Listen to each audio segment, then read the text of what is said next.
అందరికీ నమస్కారం. మీరు మొన్న జరిగిన గురువారం సాగునీటి మండల సమావేశంలో ఏదో సాక్షి రిపోర్ట్లో లేనిది ఉన్నట్లు సృష్టించి రాసినారు. మీరు చేసిన అరాచకాలు కావచ్చు, మీరు వాడుకున్నట్లు డిపార్ట్మెంట్ని, పోలీస్ డిపార్ట్మెంట్ని, ఆఫీసర్లని ఏ విధంగా మీరు వాడుకున్నట్లు ఏ గవర్నమెంట్ కూడా వాడుకోలేదు.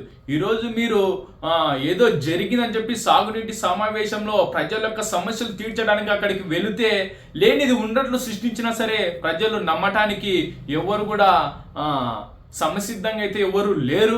ఈరోజు మీరు ఎన్ని రిపోర్ట్లలో ఛానల్లో మీరు ఏ విధంగా రాసినా సరే ఎవరు కూడా నమ్మటానికి కూడా చూడటానికి కూడా ఎవరు అనుమతించలేదు. ఎందుకంటే మీరు ప్రజల యొక్క దేవుణ్ణి వెంకన్న స్వామినే మోసం చేసిన జగన్మోహన్ రెడ్డి, అలాంటిది ప్రజల్ని మోసం చేయడం చాలా సులువు. మీరు ఇంతవరకు సత్యమే జయంతి అని చెప్పి మీ సాక్షి పేపర్ని ఇంతవరకు నడిపినారు. ఇప్పుడు అసత్యమే జయంతి అని పేపర్ మీరు పెట్టి రాసినా కూడా సాక్షి పేపర్ని కొనటానికి ఎవరు దాన్ని చూపించడం లేదు. దాన్ని చదవటానికి కూడా ఎవరు చూడటానికి కూడా చాలా విరక్తుగా వస్తూ ఉంది. ఎందుకంటే మీరు రాసిన రిపోర్ట్లో ఆ విధంగా ఉంటాయి. యూట్యూబ్ ఛానల్లో, ఫేస్బుక్లో తిక్క రాతులు లేనిది ఉన్నట్లు సృష్టించడం మీ ప్రభుత్వం.